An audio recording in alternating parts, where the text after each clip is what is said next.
So here we go then. What can you go and see tonight? What can you take your gal to?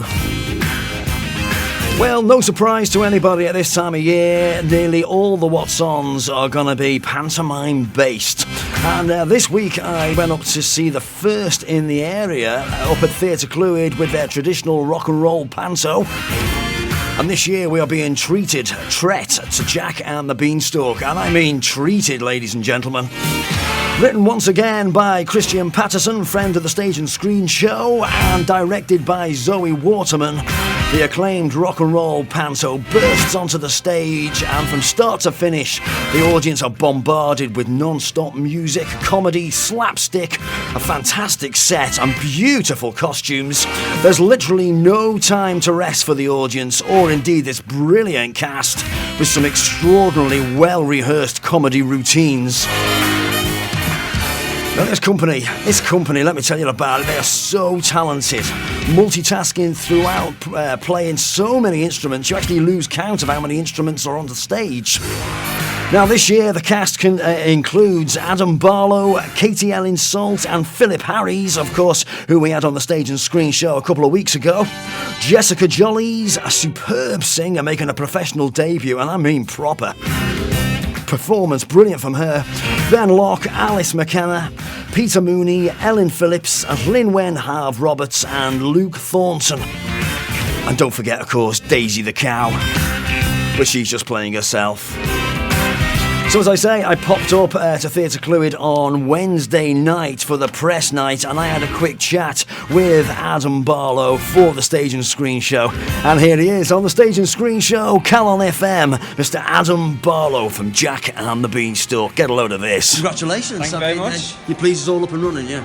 Yes. It's always mad around Christmas because it's full on, you know what I mean? But it's good fun. Hopefully it's a funny show, you know, it's got good songs in it. And I think tonight was a payoff of, you know, we opened on Friday and it's in previews, so you're kind of seeing what works and what doesn't work. Some gags, you know, land, some gags don't, and you sort of spend those first few previews working out the structure of the show so that tonight, you know, you can go out and enjoy yourself and give the audience a good time, you know?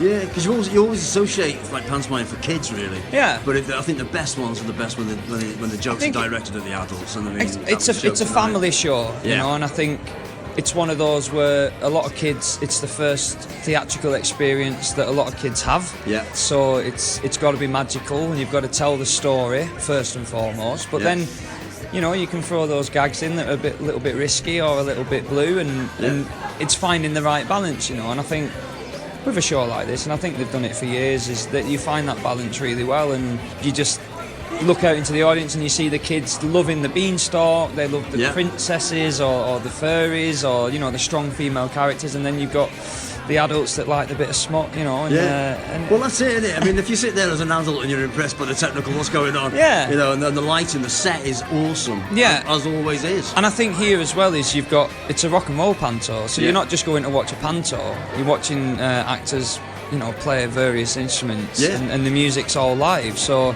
it's almost like watching a panto and a gig at the same time. Very much so. So have we got like, are they actors that can play instruments, or are they musicians that can act, or how does it work? I'd say everybody are actors.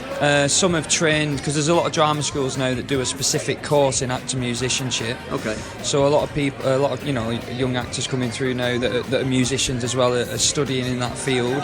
I sort of fell into it myself, you know. I've always been an actor, and then music was always a bit of a hobby, but then when actor-musician shows started to become more popular, I thought, right, well, I'll get on board, because at the end of the day, you know, you've got to be as employable as you can. And, and I wouldn't have had half the work I've had if I didn't, you know, play a guitar or a bass or something like that. And I think it's exciting for an audience to watch as well, because, you know, it's quite something when you see everyone doing everything, you know what I mean? Yes, it is, because you look around and you see somebody playing the piano, and the next minute they're playing a trombone or whatever, you know. And you're thinking they're playing everything. It's not just like, I mean, multitasking all over the place. Yeah, you can't have a moment to relax. You know, it's the minute you stop thinking about what you're doing, then you're going to make mistakes. You know, but it's good fun, keeps you on your toes, and all the audience seem to really love it. So. And it's here's the boss. I'm dropping in and dropping out. Hello. Christian Patterson, man. How are you, sir? Yeah, good. How are you? Absolutely You're right. Brilliant tonight, fella. Well, this is the only time I see you, Rebecca, isn't it, really, when you come and see the Panto, but you enjoyed it? Fantastic. Yeah, fantastic. Yeah. He's quite demon on the old Segway, isn't he? Well, it's all credit to the writer, though. That's not just because you're here. He never said a word about the writer before I turned up, did he? No. And I know, because I listen to Andy's show, right? So I know. Well, listen, I'm dropping out because I have to get this lad, my son, I would say my little boy, but look at him, he's 6'2". Home. But we'll speak, yeah? Yes, perfect. Nice to see you, man. And you, as always. Have a good Christmas. Hey, take care. Lots of love to you. See you soon. See you soon, yeah, for sure. Thank you very much. All right, thanks, mate. Thank you. But that's the thing. I think everybody loved you. Oh, it's lovely. You know, it's lovely. It's an exceptional performance from you, man. It's not just like for a comedy from a pantomime point of view. For literally any performance I've seen in the last 10 years, man. Genuinely, that warms my heart. That's very nice of you. Thank you. Yeah. I never know what to say with compliments, really, because you're not thinking about it. You know, you're thinking, you're working so hard to reach press night that everything that comes afterwards is a bit of a shock, really. Because you know, you're just focusing on the show and trying to get all your cues right and all the lines right, and you know, and then when they go wrong, it's how you deal with that. But the audience love that sort of stuff, and I think that's what makes Panto special. It's a real craft.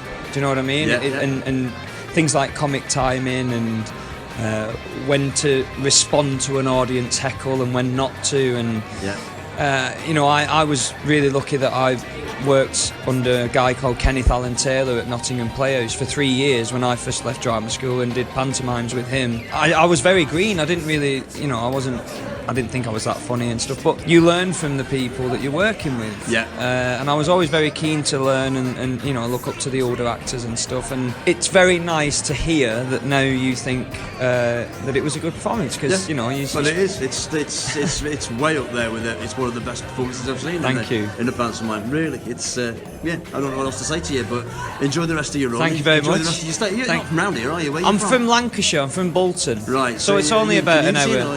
I'm staying on a farm in Halkin. Oh, lovely. It's lovely. It's out of the way. It's nice and quiet. I've got my own space, you know, because when you're here, it's non-stop, you know. So I do like the countryside and looking at the stars and all that. So it's great. And I like Mood. Everyone's really lovely and very warm, and the audiences are great. So what's not to love? Absolutely. You know? Enjoy the rest of your. Thank you very much. Enjoy Pleasure the rest to of meet your you. run, man. Yeah, brilliant. Very kind. Thanks for that. Cheers. Take care.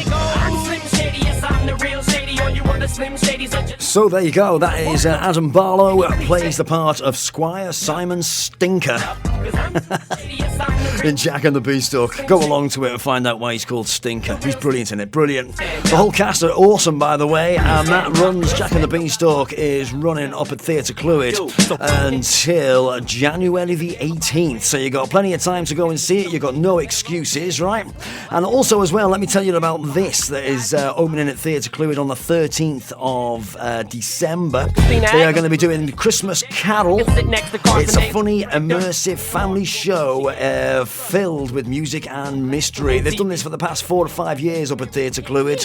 Absolutely fantastic. This year they're doing the Christmas Carol, and it's for all the family. And they say it's like for young kids this, but I usually take my kids to go and see it, and they're like, oh, my son's 22, right? So there you go. You either go and see the Christmas Carol up at Theatr Clwyd, or indeed Jack and the Beanstalk, or you can go and see them both if you want. If you want tickets, the box office number up at Theatr Clwyd, as per usual, 01352 344 101. That's 01352 344 101. Or indeed, just go to the Theatr Clwyd webpage. That's theatrclwyd.com. Go on, support your local theatres, ladies and gentlemen. They will not be there forever if you don't.